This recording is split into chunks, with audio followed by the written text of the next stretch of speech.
प्रिय विद्यार्थियों नमस्कार।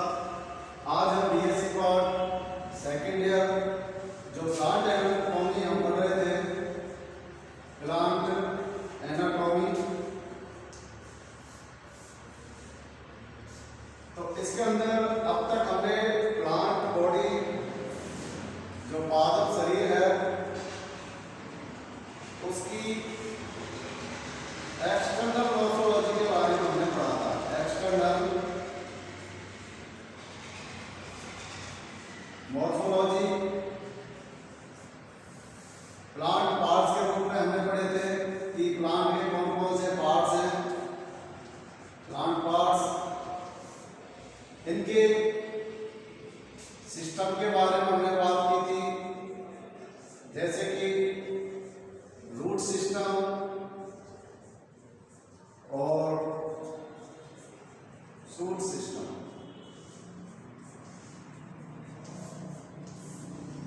ये हमने बात की थी कि पादप के अंदर कौन कौन से सिस्टम है या कौन कौन से पार्ट है। मूल तंत्र और प्रतंत्र, इनके अंदर भी कौन कौन से रीजन्स या भाग जो है पाए जाते हैं। ठीक है, तो ये एक हमने जनरल इंट्रोडक्शन था जो हमने कहा, जिसको बोलते हैं हम एक्सटर्नल मॉर्फोलॉजी, यानी कि पादप की हमें बाहर से जो संरचनाएं दिखाई देती हैं वो कौन कौन सी है और किस प्रकार से उनके कैरेक्टर्स। हमने रूट सिस्टम की बात की, रूट के कैरेक्टर्स के बारे में बात की, शूट के बारे में हमने बात की, स्टेम के बारे में हमने चर्चा की। ठीक है, फ्लावर के बारे में हमने चर्चा की। इसके बाद हमने लीफ और फ्रूट्स के बारे में हमने चर्चा की जो शूट सिस्टम के अंतर्गत आते हैं। अब अपना जो मेन जो टॉपिक है प्लांट एनाटॉमी के अंदर, तो उसके अंदर हम बात करेंगे इंटरनल स्ट्रक्चर्स की। इंटरनल स्ट्रक्चर, इंटरनल जो स्ट्रक्चर है, चाहे वो हम बात करें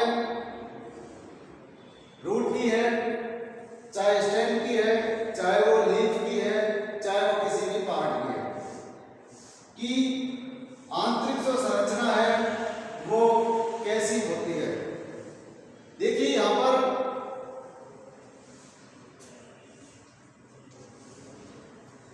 एनाटॉमी जो शब्द है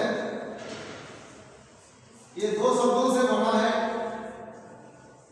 एक शब्द है इसमें एना और दूसरा शब्द है टॉमी।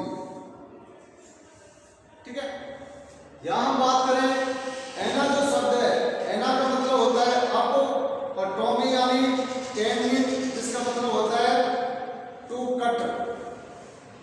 ठीक है, एना का मतलब अप और टॉमी का मतलब टू कट, यानी कि जब हम किसी भी पादप के, प्लांट के किसी भी पार्ट को जब हम सेक्शन करते हैं या कट लगाते हैं, और कट लगाने के बाद जब हम उसकी इंटरनल स्ट्रक्चर, आंतरिक संरचना को देखते हैं कि किस प्रकार की है इंटरनल स्ट्रक्चर, किस प्रकार की है, उसके अंदर कौन कौन सा टिश्यू है। ठीक है, तो हम इसको कह सकते हैं, यहां जो स्टडी की जाती है वो टिश्यू की जाती है, ऊतक। और ऊतक क्या है? बहुत सारी सेल्स का एक ग्रुप है। हमने पिछली क्लास में बात की थी कि कोई भी प्लांट बॉडी है उसके अंदर बहुत सारी सेल्स जो है वो अरेंज होती हैं, और ये बहुत सारी सेल्स मिलकर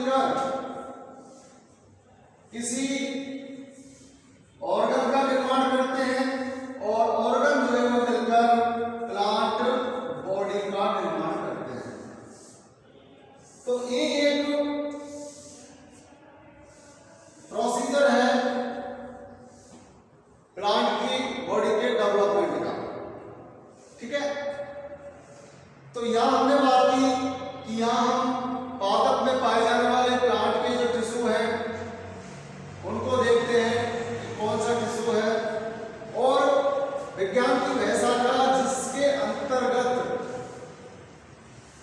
टिश्यू की स्टडी की जाती है, उसकी स्ट्रक्चर की, उसके फंक्शंस की, उसे हम बोलते हैं हिस्टोलॉजी। क्या बोलते हैं उसे? हिस्टोलॉजी या ऑप्टिकी इसको कहा जाता है। टिश्यू जो शब्द है वो एक वैज्ञानिक है, क्यों इन्होंने ये दिया था, ये हम बात करेंगे आगे भी।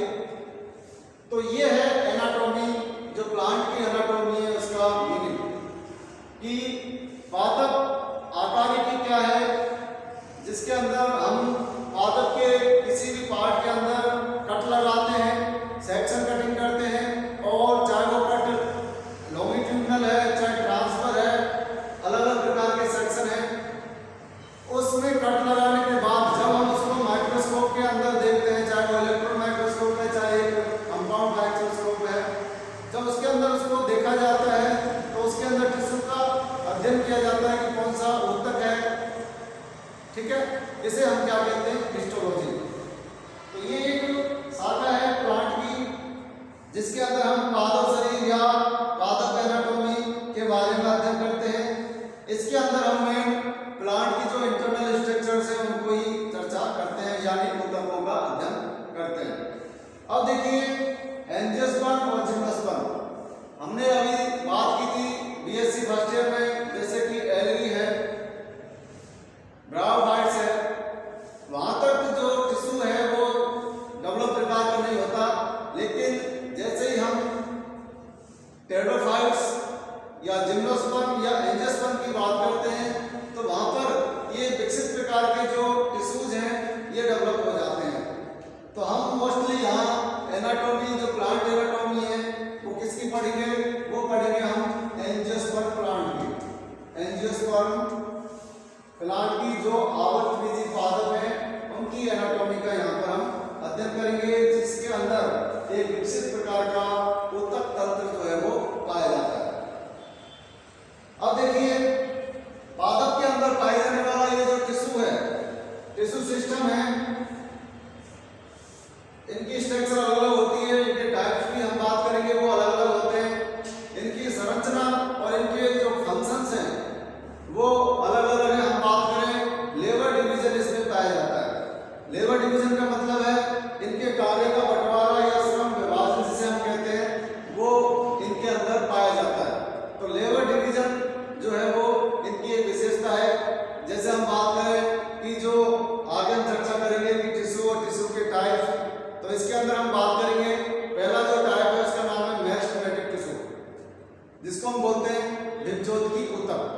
तो विभज्योतकी ऊतक एक ऐसा ऊतक है जो हमेशा डिवाइडेशन करता रहता है, यानी विभाजित होता रहता है, और ये विभाजित होकर नई सेल्स बनाता है। उसके बाद हम बात करते हैं परमानेंट टिश्यू, जिसको स्थायी टिश्यू कहा जाता है।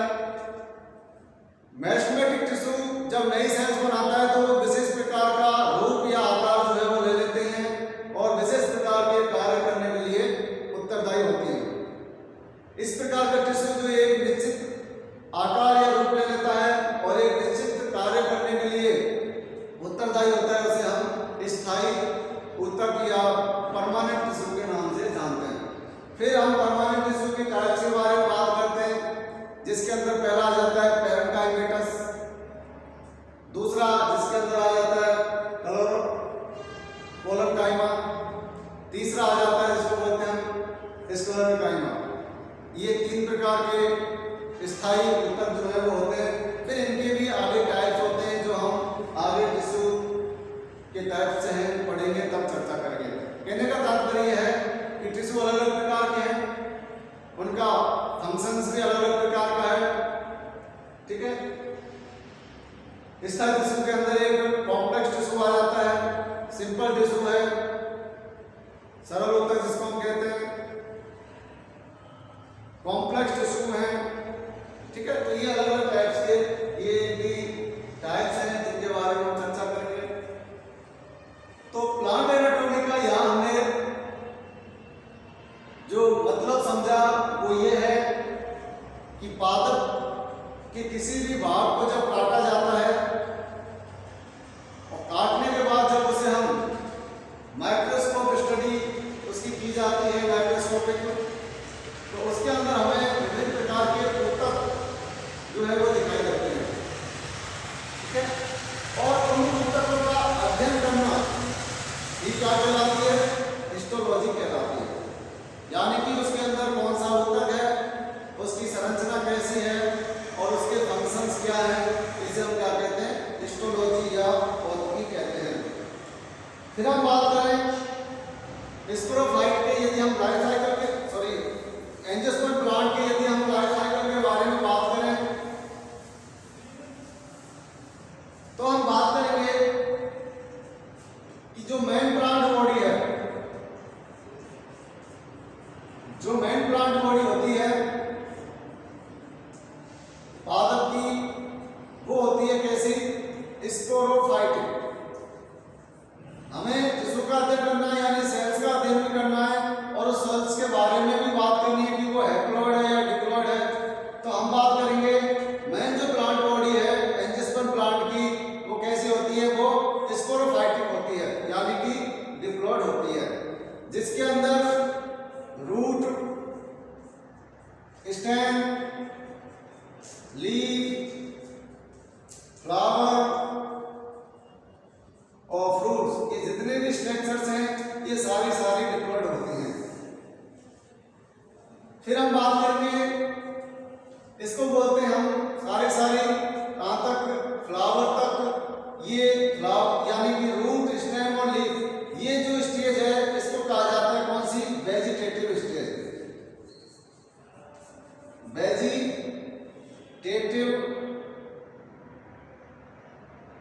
वेजिटेटिव स्टेज यानी कि कायिक अवस्था इसे कहा जाता है। फिर इस वेजिटेटिव स्टेज के बाद अगली जो स्टेज आती है उसको बोलते हैं हम सेक्सुअल स्टेज।